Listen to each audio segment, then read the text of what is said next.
¿Qué tal, mis amigos de Frontline y mis amigos de Mood TV? Un saludo para todos ustedes. En esta ocasión, en estas entrevistas especiales que estamos realizando, ya estaremos pronto nuevamente en nuestro estudio, pero bueno, han sido semanas complicadillas. Y para mí es un gusto saludar allá a Luis Gómez, a Javier Amaral, a Eddie Jaimes y por supuesto aquí también a la distancia tengo hoy una invitada muy especial, ¿cómo lo podremos decir? La diputada que más votos obtuvo en el pasado proceso de reelección, sobre todo en la Ciudad de México. Aleida Alavés Ruiz es diputada, ahorita voy a decir el número porque siempre me bolas con los números, es diputada federal por El distrito Iztapalapa. 19. Ujú. Eso sí, eso me lo sé, pero el distrito no. ¿Cuál es el distrito? ¿Cómo estás? Buenas noches, Aleida. Estoy a tus Hola, órdenes. muy buenas noches, José Miguel. Muchas gracias por la invitación y estamos aquí en Iztapalapa, en el distrito 19 federal. 19 Iztapalapa federal. se Muy compone bien. por Pero cinco antes de estar en distritos. eso, ¿mande? Iztapalapa se compone por 5 distritos federales y como bien comentaste, aquí pues el distrito más votado de Morena fue este distrito, el 19. Más votada de toda la Ciudad de México, además. De No los tengo bien el dato ahí, si es el más votado de la ciudad, pero de Iztapalapa sí. Así es. Bueno, pero precisamente vamos a platicar. Aleida, ¿quién es Aleida? Antes de que hace 3 años, en el primer ejercicio, en el 2018, formaras parte de esta alianza de Haremos Historia, ahora seguimos haciendo historia. ¿Quién es Aleida Alavés? ¿Quién es la persona, la ciudadana vecina de Iztapalapa? Pues bueno, soy una mujer de izquierda, originaria pues de... Yo nací aquí en la Ciudad de México, pero tengo raíces oaxaqueñas. Eso siempre lo he dicho porque además aquí en Iztapalapa tenemos una comunidad migrante muy grande, cerca de 300,000 personas proceden de Oaxaca precisamente, y yo soy también de esas características, ¿no? Nací en la colonia Condesa, pero ya a los 18 años migramos a partir de los sismos a Iztapalapa con toda mi familia, y pues desde ahí empezó mi trabajo social, sobre todo social con la gente. No había del todo servicios en Iztapalapa, entonces nos abocamos a ayudar a que esto se terminara de concretar. Y bueno, siempre la población ha sido muy participativa, entonces fue en una suerte de coordinación, de pues estar acompañando esa lucha vecinal. Eso fue desde los 90. Mi vida militante empieza como por el 95, ¿no? Y me sumo a no, 94, porque me sumo a la campaña del ingeniero Cárdenas, todavía para presidente del país. No logramos nada ese entonces, pero yo empiezo a militar en el PRD. De ahí, bueno, mi participación política social se fue ahí combinando, siempre con la gente, siempre tratando de no alejarme de lo que pues es el estar muy comunicada con la población. Incursioné en la dirigencia partidaria, también me tocó ser administración pública con el ingeniero Cárdenas cuando por primera vez el PRD gobierna la ciudad. Y bueno, inicio como diputada en el 2003 y de ahí pues hasta la fecha he sido diputada federal y local en diferentes temas que me han tocado revisar: la infancia, medio ambiente, derechos sociales, bueno, todo lo que ha implicado el un poco ir enderezando o no dejando pues que me tocaron legislaturas muy desafortunadas, sobre todo en el ámbito federal, en donde cada nueva ley era un negocio. Era muy difícil estar pues en contra de todo esto que se quería imponer de parte del PRI o del PAN, porque ahora ya todos sabemos que son lo mismo, y pues ellos se confabulaban para tejer sus negocios y hacerlos legales, porque eso era lo que hacían en el Poder Legislativo, esta suerte de legalizar sus negocios y de poner las leyes ad hoc para los mismos. Me tocó entonces ser oposición en el ámbito federal. Aquí en la ciudad, bueno, pues como la izquierda gobierna desde el 97, la situación fue distinta. Aquí me tocó acompañar la habilitación de leyes que fueran a la par con esas políticas públicas de desarrollo social que se hacían en la ciudad. Aquí por primera vez hicimos ley la pensión de adultos mayores. También hicimos una homologación de leyes en materia de infancia para que estuviéramos como muy claros y con las directrices en las áreas de gobierno, que se atendiera de manera transversal el tema de la infancia. ¿Se ha logrado o no? Eso es algo que también se tiene que evaluar, ¿no? Porque no del todo ha sido, pues, como las leyes lo dicen, o a veces también el gobierno de la ciudad ha hecho cosas adelantándose a disposiciones legales. Pues eso ha sido lo que me ha tocado hacer a grandes Es rasgos. la parte del activismo, ¿no? Definitivamente nos queda claro, pero bueno, por ejemplo, como decías, te tocó ese momento histórico, ese 6 de julio de 1997, cuando el padre de la democracia mexicana por fin alcanza, pues que la ciudad más grande del país sea gobernada por la izquierda. En ese momento, ¿qué estaba pasando por tu cabeza como una joven militante, Aleida? Bueno, pues mucha sorpresa, mucho entusiasmo, pues mucha esperanza de que las cosas cambiarían poco a poco, empezando por la ciudad, y que yo estaba ahí, ¿no? Pues dentro de ese cambio, dentro de ese paradigma que fue la elección del 97, y que bueno, pues me ha tenido abocada a que los resultados sean fehacientes en la ciudad y en el ámbito federal, pues seguir impulsando o proponiendo los temas que para nosotros son los más justos en cuanto al Estado. Sí es una diferencia muy grande, muy abismal, lo que se entiende en la derecha por Estado y lo que entendemos nosotros en la izquierda como Estado. Y te lo digo porque pues los dos sexenios de Felipe Calderón, de Vicente Fox, pues te digo, fueron muy pesados, muy difíciles en cuanto a legislación. Y pues el de Peña Nieto ya fue como la culminación eh, de todos estos arreglos que hicieron con la Constitución. Y, y bueno, para nosotros fue muy difícil, eran batallas que tenían que llegar al extremo de la toma de tribunas, de cerrar los salones de plenos. Era una lucha pues que se radicalizaba mucho por lo mismo que había cerrazón en cuanto a pues lo que nosotros enunciábamos como nuestras eh, acusaciones de lo que implicaba desbaratar así el Estado mexicano. Pero bueno, así lo tuvimos que vivir y me tocaron dos legislaturas en ese sentido. Apenas en esta que está concluyendo, pues las cosas fueron distintas.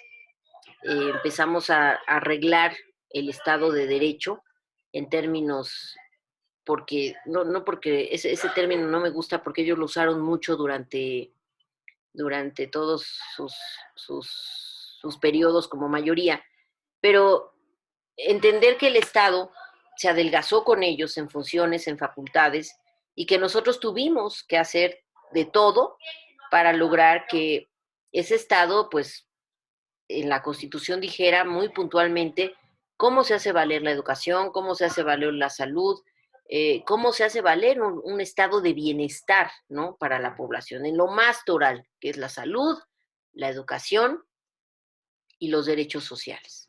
Esto de la pensión universal había sido un sueño por décadas de lucha y ahora poderlo haber puesto en la Constitución es algo muy satisfactorio también. Fuimos una mayoría receptiva, tolerante, abierta, y así lo seguiremos siendo.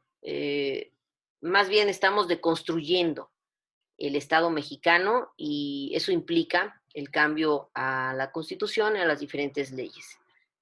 Va a haber apertura, pero también tendremos que hacer valer nuestra mayoría cuando pues de cosas muy importantes se trate. Ahora que lo mencionas, ¿te han tocado esas etapas? Y te haré esta pregunta si gustas contestarla. Tú ha habido dos líderes muy marcados en la izquierda en estos 25 años. ¿Qué diferencia notarías entre el estilo de liderazgo que tenía el ingeniero Cuauhtémoc Cárdenas y el que tiene el hoy, ahora presidente, el licenciado Andrés Manuel López Obrador? No, bueno, son personajes totalmente distintos, con un temple distinto, con un carácter distinto, ¿no? Este, bueno, construyen diferentes. Es algo que, pues, yo digo, de lejos, como he estado en cuanto al movimiento, en cuanto al partido, pues me ha tocado ver a un ingeniero muy, muy centrado, muy actualizado en las coyunturas cada que pasa una de ellas. Eh, pues una persona muy estudiosa, muy respetable. En realidad, digo, es un emblema para nosotros en la izquierda, ¿no? Pues el licenciado Andrés Manuel es un estratega político de este tiempo, el mejor, diría yo, para la conducción de este país, estratégico, muy claro en sus objetivos, muy metódico en los mismos, y un muy buen dirigente, conductor de todo este movimiento, organizador, ¿no? De todo este movimiento. Entonces son completamente, aparte de historias diferentes, temples diferentes, ¿no? Pero cada uno aportó a la historia de la democracia en México, pues un baluarte que por eso ahora estamos gobernando y teniendo esta posibilidad que la gente puso en nuestras manos. Así es. Hablábamos de que por tu raíz oaxaqueña eres amante de promover los valores, las artesanías de tu madre patria, pequeña madre patria, llamémosle así, que es Oaxaca. Has hecho incluso actividades en los faros de Iztapalapa, en la ermita, de promover la lectura. Platícanos un poco de esta actividad que a lo mejor no es tan visible porque siempre te vemos en la materia legislativa, pero todo esto que promueves de las tradiciones, de la cultura, platícanos un poco de esto. Bueno, hicimos en varios años de atrás, con la posibilidad de los recursos que antes podíamos gestionar para la gente, pues nosotros los traíamos en acciones culturales. Se traía todos los años la Guelaguetza en Iztapalapa, en una ocasión acompañada por el propio gobernador, por el maestro Francisco Toledo. Se montó una casa de artes que después fue trastocada por las administraciones que siguieron. Siempre hemos tratado, porque además fue una encomienda del maestro Toledo, cuando él vino a Iztapalapa a darle cabida a esta casa de artes, nos dijo y nos encargó, por eso tengo muy claro que somos 300,000 originarios de Oaxaca, que difundiéramos mucho el uso de las lenguas maternas. Y sí, aquí tenemos muchas colonias en la Sierra de Santa Catarina, donde hay mucho migrante hablante de las lenguas eh, indígenas, sobre todo pues mixteco. Hay muchos, muchas comunidades, porque hasta eso viven juntas, viven cerca, ¿no? Comunidades oaxaqueñas, y nos tocó abrir varias escuelitas del habla mixteco. Espero todavía sigan, porque en cada cambio de administración hay variantes, pero hemos estado ahí acompañándolos, aprendiendo un poco, no solamente de su lengua, sus tradiciones, y pues tratando de reconocer que esta ciudad pues es una ciudad pluricultural, y que pues nos vamos entre todos combinando o haciendo valer estas raíces que tenemos, ¿no? Esta identidad. Y eso es muy, muy bonito. Pues ya no hemos hecho las guelaguetzas, la actual alcaldesa las retomó, pero bueno, eran de otra magnitud antes, ¿no? Y ya de ahí, pues bueno, la pandemia nos trajo muchas consecuencias graves en cuanto a la falta de interacción comunitaria. Ya no se han promovido como quisiéramos, pero bueno, siempre que se trate de echar a andar un proyecto cultural, pues sí estamos dispuestos a que esto se dé. Cuando Clara fue delegada antes de esta actual administración, eh, precisamente dimos la pauta desde la Asamblea Legislativa para que el dinero lo resolviera la gente. no ella. O sea, en términos de que el presupuesto participativo y todo ese dinero que luego decían que se quería etiquetar, pues aquí no, aquí se hizo una suerte de que todo ese dinero que le tocaba destinar a los diputados locales se hiciera para el presupuesto participativo. Y eso fue un ejercicio muy interesante porque seguimos poniendo en manos de la gente la toma de decisiones y en este caso la de uso de recursos. Entonces hubo quien apartó ese dinero para comprar un espacio y ese espacio después volverlo un espacio cultural, un lugar para atención médica. Entonces yo creo que han sido experimentos y experiencias que ayudan a entender cómo nosotros vemos la sociedad, cómo queremos que funcione, y es con la participación de la gente. Me queda clarísimo este compromiso que tienes con la gente y además cómo funcionan esos dos mundos, ¿no? Yo lo sigo viendo así, así te he percibido lo que he leído, no solo ahora, sino lo que estudié. Y bueno, también en Iztapalapa estás preocupada por lo que ocurre en materia legislativa, ha sido de las que más han impulsado que se regularicen los temas de los intestados, de las sucesiones testamentarias. Platícanos de estas iniciativas que has lanzado a San Lázaro y también en su momento a la Asamblea o ya Congreso de la Ciudad de México. Sí, qué bueno que tocas ese tema. Ese ha sido el más interesante en cuanto a esta parte de la no pérdida de comunicación con la gente. Estas oficinas que tenemos como diputadas, diputados, pues nos han servido para que la gente llegue, nos exponga sus problemáticas, y una de las que detectamos y que nos preocupó desde el 2003 fue el asunto de los intestados. La gente, aparte de que los deja de lado por lo costoso que son, pues tenemos esa poca cultura sobre el testamento.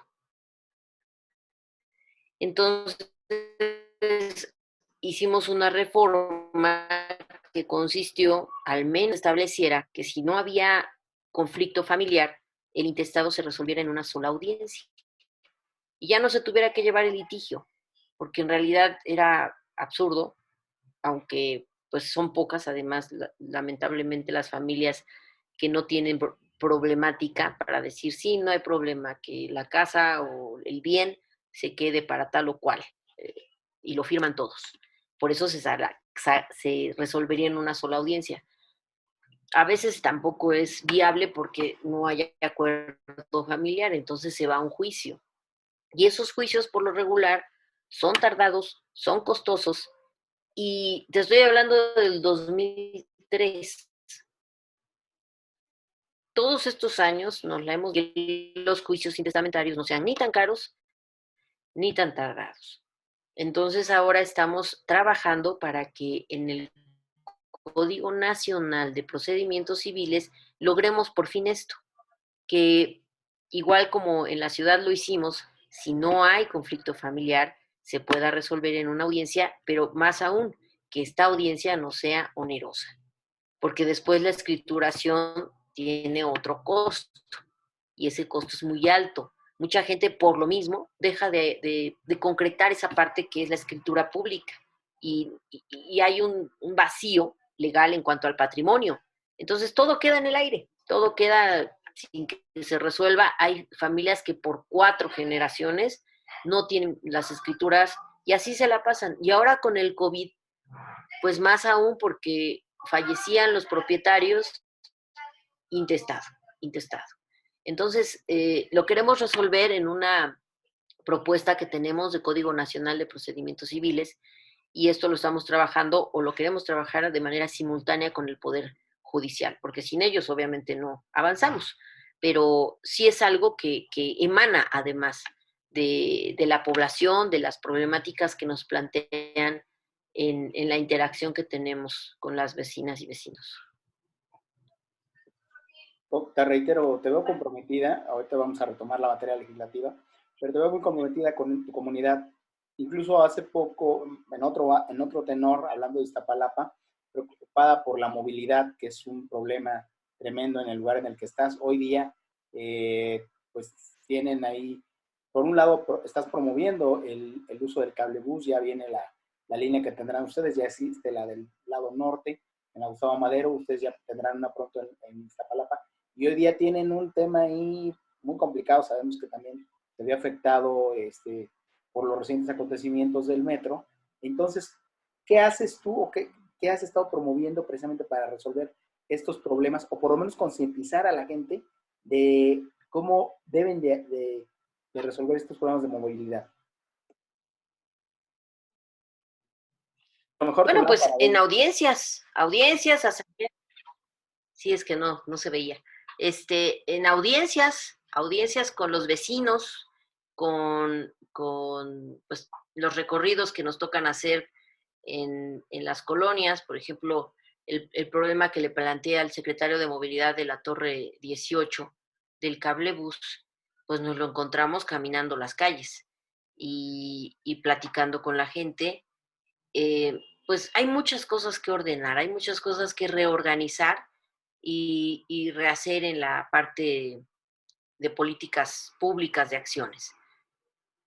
Pero bueno, esto no lo lograría si no tuviera un equipo, pues, en territorio, en las colonias, que me ayudan, pues, cuando hay problemáticas que requieran de que yo esté presente, pues voy. Si no nos organizamos, porque además Iztapalapa es grandísima, es una alcaldía, pues, con la población de Tlaxcala. Y eso, pues, ha sido como muy complicado para poder satisfacer, ¿no? Demandas de medicamentos, demandas de apoyos a discapacidad, a empleo. Ahorita hay mucha demanda de empleo, lamentablemente, pero también estamos haciendo esa parte en la que, bueno, la demanda tenga una respuesta. Y ahora que somos gobierno federal, ya estoy en esa idea y lo estamos platicando con varios funcionarios federales, pues de ir acercando todas estas propuestas de políticas o acciones del gobierno a quienes estén demandando por determinada problemática. Es complicado, es tardado, a veces la burocracia no se mueve como quisiera uno. Nos tardamos, por ejemplo, para construir un centro de salud aquí en Tenorios, que ya lo están acabando. Ahorita te lo digo ya así, ¿no? Pero fueron para mí 5 largos años de No, gestión, no es pero nada para que los no conozca, vecinos, porque te digo, del lado norte pasó lo mismo. Un hospital se tarda 9 años en hacerlo. fue más de 30 años, pero para mí fueron 5 años de gestión, entre que me iba a la oficina de patrimonio inmobiliario y la asignación del terreno. Pues sí requiere de mucha organización, de un equipo grande, de estar siempre acompañando a los vecinos, de no olvidarse de esa parte tan importante medular y que en la izquierda pues somos los primeros que no debemos de dejar de reconocer y asumir esto. Ay, perdón. Así hemos estado todos Pero en esta semana con estas es lluvias. así, es así como lo hacemos. Bueno, Sí, precisamente para, primero que tomes agua, por supuesto, y saludar a nuestros amigos de Inmortales de Siempre, a Luis y a Javier que están en el otro lado, y a todos nuestros amigos, dejen sus comentarios, como siempre, en nuestra caja de comentarios. Para ir cerrando, ¿qué viene precisamente ahora que la gente te ha favorecido con el voto en este proceso, en esta reelección? ¿Qué viene para los próximos 3 años? pues todavía nos faltan muchas cosas que enderezar a la Constitución. Se avanza poco porque no es una tarea fácil. Antes lo hacían como en fast track, ¿no? Lo que le llamábamos, las reformas que nos imponían eran en fast track, no había discusión, nos deshicieron la Constitución. Apenas estamos logrando retomar ahí el andamiaje. Yo creo que de las principales reformas es la eléctrica, que ya anunció el presidente, porque necesitamos regresar la rectoría al Estado sobre el manejo de la industria eléctrica. La perdimos con las reformas de estas gentes, de Peña Nieto, y ahora recuperarlo, pues por eso perdimos hasta los amparos. Entonces era necesario, o es necesario ahora dejar muy claro en la Constitución que debe ser el Estado quien rija y quien tenga la rectoría de estos dos sectores tan estratégicos en el país, el eléctrico y el de hidrocarburos. ¿Va a ser difícil? Claro que sí, pero yo creo que tenemos que poner de nuestra expertise para llegar a entendimientos con la oposición y hacerles ver que pues se les acabó el negocio. Eso es lo que más les duele, por lo que están también haciendo lo propio para a veces hasta desinformar a la población. Pero yo creo, y cuando estudiamos la reforma eléctrica, pues lo hicimos con mucha conciencia de que no podía ser que una empresa paraestatal, bueno, empresa productiva del Estado, porque ya no es paraestatal la CFE, se abocara a casi cubrirle los costos a, a estas empresas, porque nada más estarían vendiéndonos la luz que generan.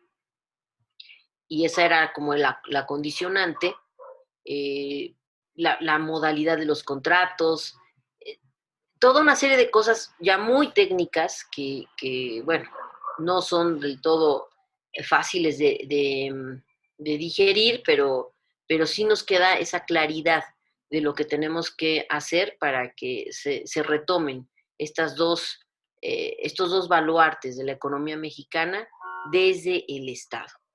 La otra es la reforma electoral. Es necesaria. En 2014 se hizo una reforma que le da facultades al INE de legislar, porque como de que quedaron tantos recovecos, por ejemplo, esto de la reelección quedó nada más así, y ellos se pusieron reglas nos pusieron más bien reglas para la reelección. De entrada, yo esa visión centralista del INE y todo lo que se hizo en 2014, pues lo voté en contra porque no estoy de acuerdo con esa forma de entender al Instituto Nacional de Elecciones. Pero ahora, ¿cómo lo recomponemos? Empieza por dejar muy claro, o sea, el INE es un órgano autónomo, no puede legislar, tiene que ser menos oneroso para el país, somos el país de los más caros en procesos electorales y también en esta burocracia dorada que ahí se mantiene. Eh, lo mismo para los partidos políticos, tenemos que disminuir el financiamiento de los mismos. O sea, todo lo que sea la acción partidaria tiene que costarle menos al país y más con las necesidades que ahora tenemos. Si la gente por una consulta, y ahora su discurso de la derecha es que se está gastando 500 millones de pesos para una consulta, cuando en realidad esto ellos lo pusieron así porque la consulta se propuso y esa fue la discusión en la Cámara para que fuera el mismo día de las elecciones y entonces no costara. Pero no quisieron, entonces ahora su discurso es ese, ¿no? Que estamos gastando en un proceso, cuando son procesos democráticos que ayudan y apuntalan la cultura política. En fin, o sea, es que cada tema tiene muchas vertientes, muchas especificaciones y bueno, pues la Guardia Nacional, que esa va a ser la más complicada por todo lo que implicó el armado constitucional de la Guardia Nacional y cómo ahora lo quieran plantear. Desde el gobierno hay información como muy vaga, hay que analizarla con mucho detenimiento, porque tenemos que acompañar a que esto funcione y que le dé garantías al país de esa seguridad que tanta falta nos hace. Son, por decirte, nada más las tres que ha mencionado el presidente. Nosotros, ya te acabo de mencionar, estamos trabajando un Código Nacional de Procedimientos Civiles para agilizar todo tipo de asuntos que tengan que ver con lo familiar, pues lo civil. Y todo lo que tiene que ver con sucesiones testamentarias, ¿no? Llamémosle. Que los mortales lo entendamos así. No solo sucesiones testamentarias, sino también divorcios, Oh. patria potestad, matrimonio, que sea lo mismo en todo el país y que tengamos un registro nacional de matrimonios. Ahí hasta para los chistes se presta, los memes si tú quieres, porque si hay la posibilidad en este Con país, raíces oaxaqueñas, ¿qué no has visto de eso, no? hay posibilidades de estar casado hasta en 3 lugares distintos. Y luego eso para las sucesiones testamentarias, y por eso nos dimos cuenta se vuelve un caos. Entonces todo eso va a contener este Código Nacional, que además estamos en falta. Es una omisión legislativa que se tiene de muchos años atrás y que ahora yo creo que sería una de nuestras importantes aportaciones, se tiene que discutir en esta próxima legislatura, entre otros temas, ¿no? Son muchísimos, pero habrá tiempo de platicar todos. Te agradezco mucho, ha sido muy enriquecedor. ¿Dónde se puede acercar la gente? Porque seguramente después de esto, mucha gente se va a querer seguir acercando contigo. ¿Dónde están tus oficinas? ¿Y ayudas solo a la gente de Iztapalapa o de toda la Ciudad de México? De todo el país. O No, sea, porque nos la han verdad es llegado que gestiones de todos los estados de la República y sin problema, digo, que estando en nuestras posibilidades, ¿no?